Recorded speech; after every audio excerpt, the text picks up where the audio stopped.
Thank you for having me in this conference. My apologies that I'm unable to delay my presentation. I have other obligations with clients. They are scheduled with timetables and everything. I cannot reschedule them. They're all over the world as well. My name is Sam Vaknin. I'm a professor of psychology in Southern Federal University, Rostov-on-Don in Russia, and I'm a professor of finance and a professor of psychology in the outreach program of CIAPS, Center for International Advanced and Professional Studies. My contract obligates me to use this introduction in all my presentations, so you have my deepest apologies for inflicting it on you. Today I would like to discuss workaholism. Is it an addiction or is it a lifestyle? Here's an unpleasant taboo fact. We have a very conflicted relationship with work. Work keeps us alive. Work sustains us. Work is a part of our identity. Work carries us forward through the day. Work gives meaning to our lives. And yet, we hate, many of us, hate going to work. And this is why recently, when I say recently, I mean in the last 200-300 years, we had created another sphere of life, leisure. There's work and there's leisure. We love leisure. We hate work. Now, no one says they hate their work because it's politically incorrect. But studies and surveys have shown that the vast majority of people are not happy with their jobs and go to work very reluctantly. In Japan, there is a word, Koroshi. Koroshi means death, literal, physical death by overworking. Herbert Freudenberger coined the term burnout in 1974. That's a lot of time ago. And the ICD, edition 11, the International Classification of Diseases, published by the World Health Organization, edition 11, the latest, recognizes burnout as an occupational phenomenon. In other words, not as a pathology, but it is an inevitable outcome of going to work. Burnout. So how can we tell apart workaholism from other work-related phenomena? For example, work investment, or work engagement, or pleasure in work. Well, workaholism is closely associated with mental health disorders, and it has negative consequences. Workaholism had been associated with job stress, work-life imbalances, interpersonal difficulties, the aforementioned burnout, workplace conflict, and adverse health outcomes. Libby May defined workaholic as a work-obsessed individual who gradually becomes emotionally crippled and addicted to power and control in a compulsive drive to gain approval and public recognition of success. And if this sounds a lot like narcissism, it's because it is, as you will see a bit later. Overall, it is estimated that 8% of people had what we call workaholism, defined as being overly concerned about work, driven by an uncontrollable work motivation, and investing so much time and effort to work that it impairs other important life areas. I want to read to you a few of the questions that we use in a typical workaholism questionnaire. Do you think of how you can free more time to work? Do you spend much more time working than initially intended? Do you work in order to reduce feelings of anxiety, guilt, helplessness, or depression? Have you been told by others to cut down on work without listening to them? Do you become stressed if you are prohibited from working? Do you deprioritize hobbies, leisure activities, or exercise because of your work? Do you work so much that it has negatively influenced your health? You see that workaholism is not just spending a lot of time at work. Spending a lot of time at work used to be the standard until the middle of the 20th century. Long before the Industrial Revolution, people were very proud of their work. People identified with their work. People bragged about the quality of their products, and they were intimately connected to the products. They were artisans. They were apprentices of artisans. Work was not something extraneous, something you did until you got back to your real life. Work was your real life. People worked 12 and 16 hours a day in the fields, in factories, and most of them, those who were blacksmiths and artists and painters, and most of them were very, very attached to their work environment. And they passed on the knowledge from one generation to the next in a regulated system of guilds and apprenticeships.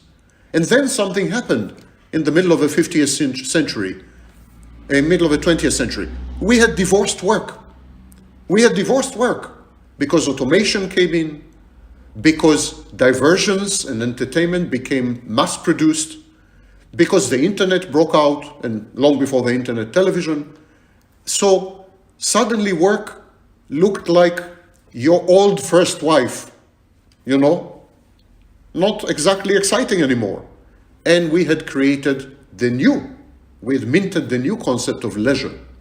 Workaholism is when you can do only work and not leisure, when you can't do leisure. But in this sense, perhaps many people had been workaholics without knowing it, like the famous scene in Molière. Workaholism caters to many psychological needs.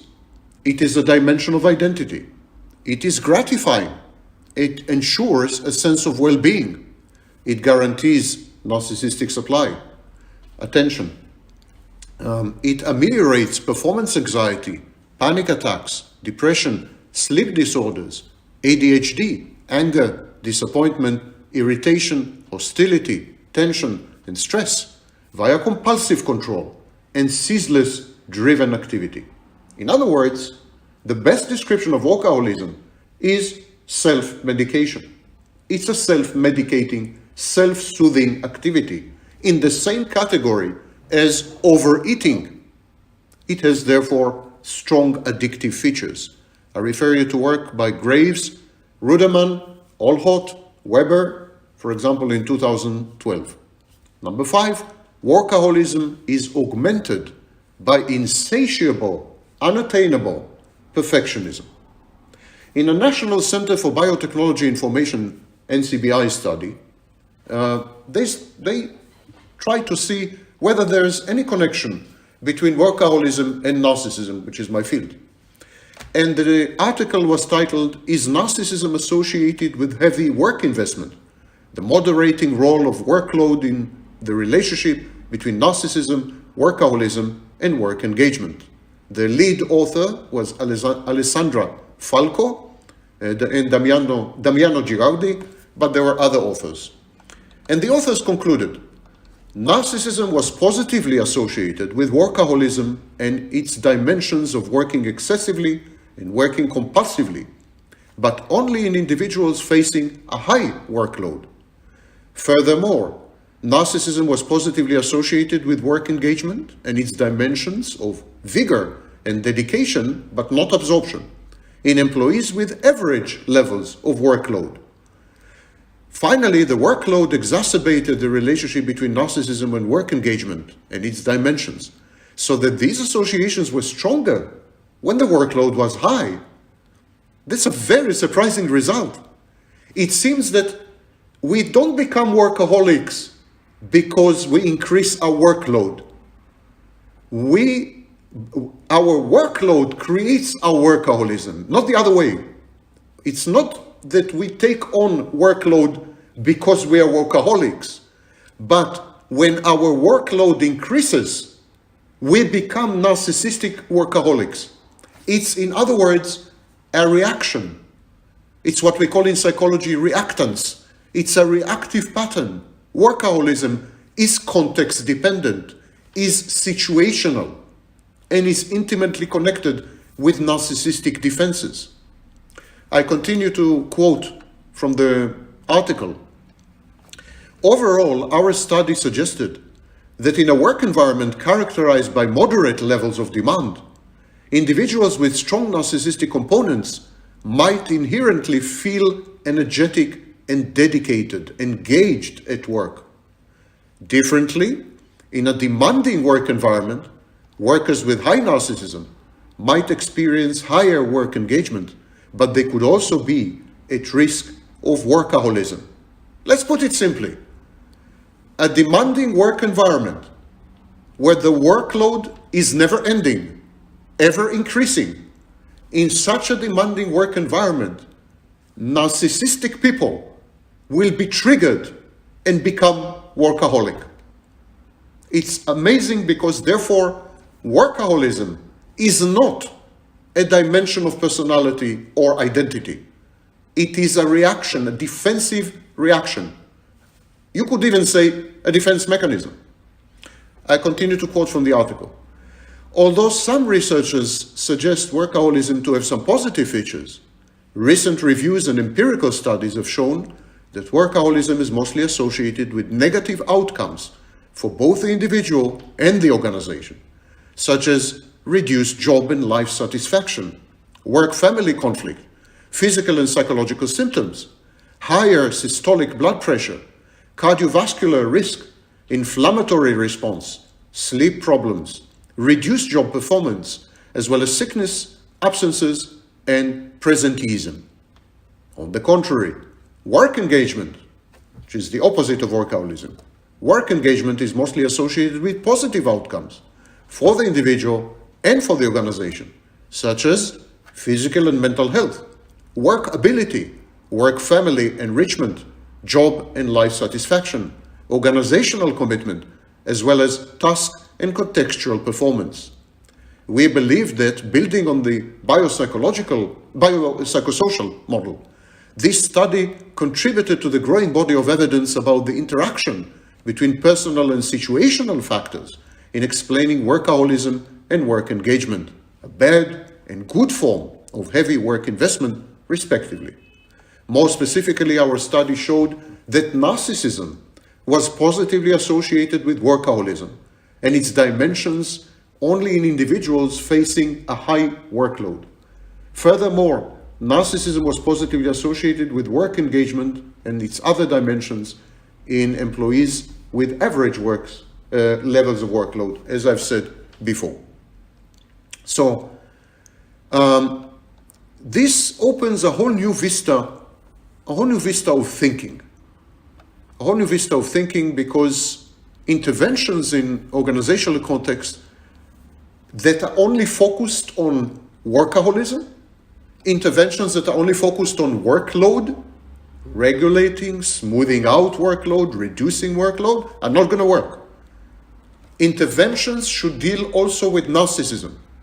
If the intervention doesn't deal with narcissistic gratification, narcissistic supply, narcissistic rage, narcissistic control, narcissistic defenses, narcissistic self-states, if narcissism is ignored, interventions will not work. Workaholism disrupts the life-work balance, so it can be conceived or reconceived as a form of schizoid style. Because when you're a workaholic, when you have workaholism, you don't have emotions. You are mechanical. You're avoidant. These are schizoid features. And of course, the schizoid core, what Jeffrey Seinfeld calls the empty core, gun trip, the empty core is deeply associated with narcissism. All schizoids are, to a large extent, narcissists. I refer you to work by Fairbairn, Guntrip, and others. So, workaholism, narcissism, schizoid reactions, no emotions, no friendships, no personal contacts, no sex, no intimacy, no family, work, work, work. Work becomes all-consuming, and it is also grandiose. Because when you're a workaholic, your grandiosity tells you that no one can do the job as well as you. The workaholic never delegates. In a study in 2015 on women survivors of intimate partner violence, and another study in 2013 on survivors of childhood sexual abuse, we found out that these groups of people, traumatized victims of abuse, may be inclined to overwork. So it's a compensatory mechanism. intimately linked with reassertion of grandiosity. You see, the abuse victim feels helpless. There is learned helplessness through intermittent reinforcement, through bullying. So the abuse victim feels helpless. And one way to regain control, retake control, one way to feel grandiosely ready to take on the world is to overwork. Narcissism is a post-traumatic condition, don't forget this. Of the big 5 personality traits, conscientiousness, extraversion, neuroticism, and openness are weakly positively related to workaholism. Agreeableness is negatively related to workaholism.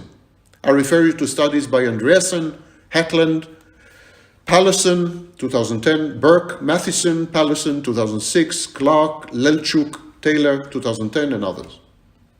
Type A personality, achievement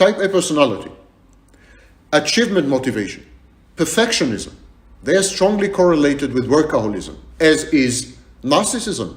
And I refer you to work by Andreasen, Ursin, Erickson, Pallison, 2012, Clark et al., 2010. There was a paper published titled The Relationships Between Workaholism and Symptoms of Psychiatric Disorders, a large-scale cross-sectional study. The lead author was Cecily Shu Andreasen and Mark D. Griffiths. And they found out amazing and frightening correlations between severe mental health disorders and workaholism. And I'm saying frightening because workaholism is definitely on the increase, and it is a barometer, a seismograph of a tidal tsunami wave of mental health disorders. We are much more mentally ill today than we had been 20 and 30 years ago, by all standards, by all measures. I refer you, for example, to studies by Twenge, by Campbell, the prevalence and incidence of depressive disorders, anxiety disorders, narcissism, personality disorder is skyrocketing. You could safely say that 1/3 of a population is today technically, clinically, mentally unhealthy. That's a staggering number, and it's associated with the rise in workaholism. Listen to the authors of this article. I quote, "Correlations between workaholism and all psychiatric disorder symptoms were positive and significant. Basic demographics, age, gender, relationship status, and education explained only 1.2% of the variance in workaholism. Work demographics, work status, position, sector, annual income explained an additional meager 5.4% of the variance. Age and managerial positions were important, but they explained a very small percentage of the variance. Psychiatric symptoms explained a huge part of the variance in workaholism. Psychiatric symptoms such as ADHD, OCD, anxiety, depression, they explain 17% of the variance, 15 times more than demographic features, and 3 to 4 times more than the actual job, the actual workplace. It seems that people with psychiatric disorders and personality disorders gravitate towards workaholism or positions that require workaholism. ADHD, the authors continue, ADHD and anxiety contributed considerably. The prevalence rate of workaholism status was 7.8% of the sample, in line with other studies, by the way. In an adjusted logistic regression analysis, all psychiatric symptoms were positively associated with being a workaholic. The independent variables explain between 6.1 and 14.4 in total of the variance in workaholism cases.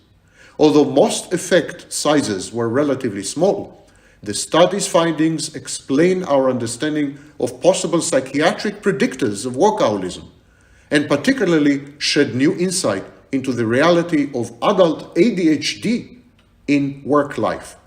Workaholics scored higher on all the psychiatric symptoms than non-workaholics. And so those addicted to their work, 34% of work addicts, workaholics, met the criteria for anxiety, 33% for ADHD, 25% for OCD, 9% had depression. This is 2 to 4 times higher compared to non-workaholics, let alone the general population. The authors say individuals with ADHD may have to work harder and longer to compensate for their work behavior caused by neurological deficits. They may also be at risk of taking on projects and tasks impulsively, resulting in more work than they can realistically do within normal work hours. Furthermore, it is hypothesized that these workaholic ADHD types push themselves in their job in order to disprove conceptions of them by others as being lazy or unintelligent.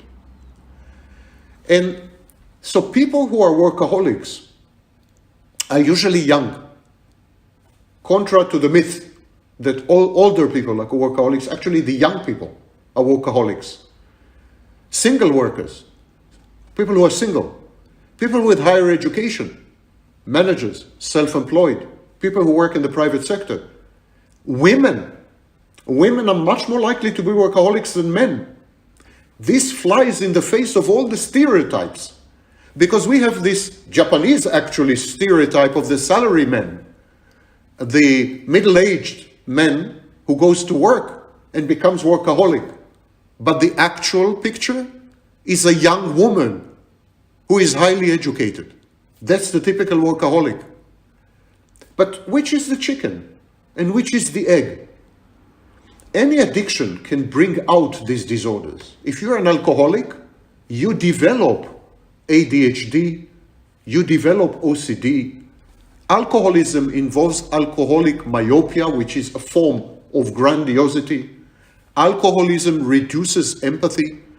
So maybe all these effects are the results of workaholism. They are correlated with workaholism because they were brought on. They were engendered. They are comorbidities of workaholism because workaholism created them. It's a hypothesis. Because work carries multiple psychosocial functions. Work is an organizing principle. It imbues life with meaning and direction. It boosts self-esteem. It is a sublimatory channel. We redirect aggression and we redirect the sex drive into work because work is socially acceptable. So we sublimate these drives. And work is, of course, a great distraction with an A form of entertainment, an avoidance tactic. In a science brief published in Psychological Science Agenda in April 2006, the title was "Workaholism is not just long hours on the job." The brief was authored by Melissa Clark. And the author wrote, "The term workaholism was coined in 1971 by minister and psychologist Wayne Oates, who described alcoholism as the compulsion or the uncontrollable need to work incessantly. Since then," she says, "research on workaholism has been plagued by disagreements surrounding how to define and how to measure the construct. For example, workaholism has been defined as an addiction to work by Eng, Sorensen, Feldman in 2007, Porter in 2006, Robinson in 2000. It has been defined as a pathology by Fassel in 1990. It has been defined as a behavior pattern that persists across multiple organizational settings by Scott, Moore, Micelli in 1997. And it had been described as a syndrome comprised of a high drive, high work involvement, and low work enjoyment by Aziz and Zikar in 2006. In an effort to reconcile these varied perspectives, writes the author, we identified key commonalities across these definitions, and we use these commonalities to form a comprehensive definition that includes the following components: feeling compelled to work because of internal pressures, having persistent thoughts about work when not working, and working beyond what is reasonably expected of the worker, as established by the requirements of the job or basic economic needs. And this is despite the potential for negative consequences, health consequences, marital issues. I refer you to Clark, Michel, Zhdanova, and Puy and Baltes, most recent article. Let us summarize. We have difficulties reconceiving work. Work has been with us since the inception of the human species, probably 1 million years, but only in the last 50 years, 50, which is nothing in historical terms and definitely nothing in psychological terms. Only in the last 15 years, we had redefined and reframed our relationship with work. We had created a new sphere of life called leisure, which did not exist until the second half of the 20th century, except for the aristocracy.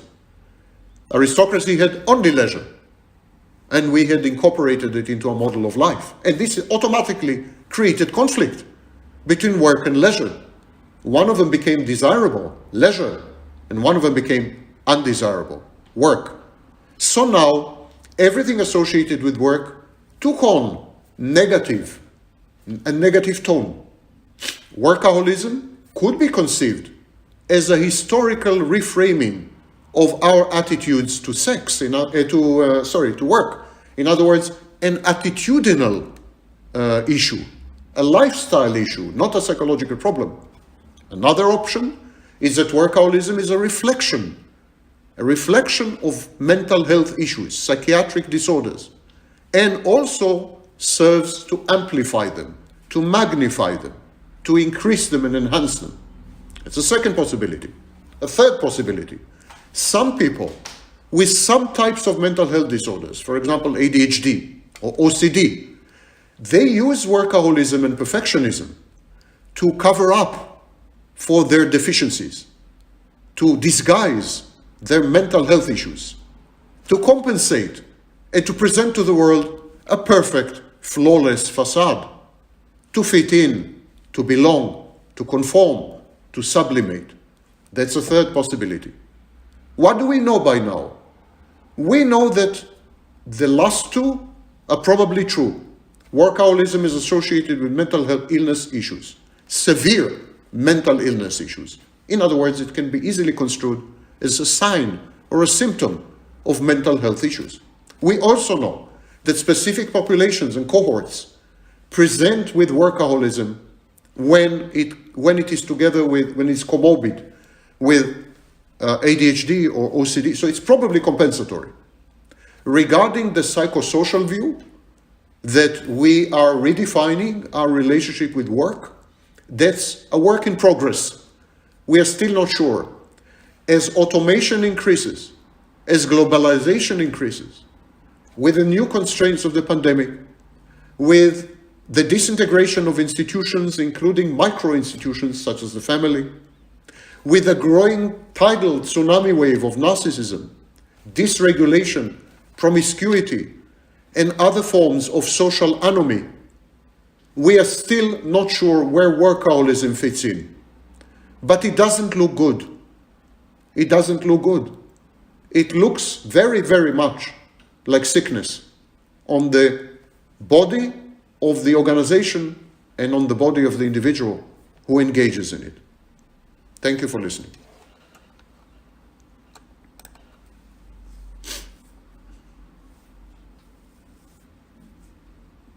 Thank you, Sam, for your affirmative presentation. Thank you. You have discussed a quite serious topic because this topic is really very serious in our life. Indeed, yes. Especially in the West, by the way. Yes, yes. In the West. Maybe Japan. Maybe Japan also. Anyone is having any queries for Sam? Can ask him now. I think we are having some queries. Don't be workaholics. What are you doing here? Go home, have fun. Yes, yes. I have some thoughts. If you want. Yes, of course. Please, always pleased. First of all, thank you because it was really interesting, and even if I felt a bit workaholic while you were speaking, and I was a bit afraid, it was still very interesting. Thank you. I thought, I think we think that maybe the core problem nowadays is a lack of culture of self-awareness. You know, there's not this general culture of how to manage my inner world, my psychology. I meet a psychologist only if I'm ill, if I have problems. But we are totally lacking of tools, of instruments to manage ourselves in this sense. And I think that's why we will fall so easily in this kind of tricks, like becoming alcoholic as totally automatic, mechanical responses to difficulties. Mechanism, as you said, of compensation, because we are totally not aware of what is going on within us in our psychology. I think this is a very important point for prevention, for acting before this big, huge, freaking wave of narcissism and mental illness you spoke about will overwhelm us. And I think this is a very interesting point. I think this is the core point, a culture of self-awareness, to spread, to share a culture of self-awareness, of instruments to manage ourselves. I wanted to know what you think about it. Well, the British Object Relations School in the 1960s and into the 1990s, actually, they were the first to suggest that what we call the self or the ego is relational. It's not a standalone unit. And in this sense, our very concepts of individual and personality are probably wrong, because they imply that we are atoms. Of course, this attitude in philosophy reflects the atomization of society. It simply went along with society. It was bon ton to be individualistic, bon ton to be self-sufficient, bon ton to separate and individuate, if you wish. So that's my first comment. Self-awareness, and I don't wish, of course, to minimize what you had said, but I think self-awareness is definitely only one of the requirements, because once you become self-aware, let's say, you may become aware of massive deficiencies, relational deficiencies. You may become aware of severe dissociation. You may become, self-awareness is a two-edged sword. You may become of a self that you will reject wholeheartedly. You will not like the self that you discover. Actually, I think a lot of the lack of self-awareness is a defensive mechanism against the disintegration of relationships, institutions, society at large. And I'm not the first to say this. Emil Durkheim said it long before me when he referred to anomic societies. Actually, one of his most famous books is on suicide. He predicted. And of course, Guy Debord, Society of the Spectacle, numerous others. Everyone had been warning, from Foucault to everyone had been warning, that we are going to lose ourselves, because the self is not floating in space. It's heavily dependent for nourishment and boundaries. Take the concept of boundaries. What is your boundary? Your boundary is where you stop and the world begins. But what if there is no world? You cannot have boundaries. You're unboundaried by definition, because you need to have something external against which you can bump, against which you can become, the process of becoming. And so self-awareness is not the panacea, because we really are in big trouble as far as the environment. And so as long as we have this situation, which is anomy, I think the incidence and prevalence of mental health issues will increase inexorably and cannot be stopped. Because One way to look at mental health issues of all kinds, with the exception of biochemical ones, like schizophrenia and so on. One way to look at mental health issues is as a form of escape. It's a form of escape. We don't want to live in reality. We don't want this world. It sucks. We want out. We are opting out in droves. Billions of people are opting out. Sometimes via substances, sometimes via retreating into a world of inner objects, giving up on external objects, deleting object relations, and having object relations only internally, which is a great definition of psychosis, narcissism, etc. So we had created a situation where the only skeleton we have is endoskeleton. We no longer have exoskeletons. We no longer have supports. And we have to rely on ourselves, but we cannot even become self-aware because it's risky, because self involves relationships and we don't have them. So we are not self-aware. We have to rely, to summarize the answer, we have to rely on something that we are not allowed to be aware of. It's a paradox. I mean, you have to rely on something. Your only source of support is yourself, but you're not allowed to be aware of yourself. It could be too traumatizing. It's a conundrum. It's unsolvable. It's a huge problem. Thanks. I agree. Yeah. I enjoyed the discussion very much. Thank you. I would just like to provocatively say that I would like to optimistically hope that it is solvable in a way through different aspects, because I'm an applied neuroscientist, and if I want hope also for my children and for the next generation, I prefer to think that we can go from the automatization, which you mentioned, to self-definition and to better relationship with the other. And I think we're all aware of this and working also to improve it. But Sam, thank you so much for this very, very, very deep lecture. I would just like to make one comment, and then I'll give space to the next speaker. The primal sin of psychology, psychiatry, and neuroscience, the primal sin is the focus on the individual. We must begin to apply psychology to society. We must begin to think in relational terms. We must begin to think in network terms.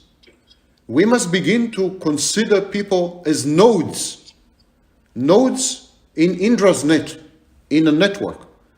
And we must begin to heal society. And perhaps I would say we must begin to treat and heal society long before we try to heal and treat individuals. The context, what I call the ecosystem, like the ecosystem, the context are critical. If there is an extinct species, you want to revive the species, the first thing you do, you create the appropriate environment.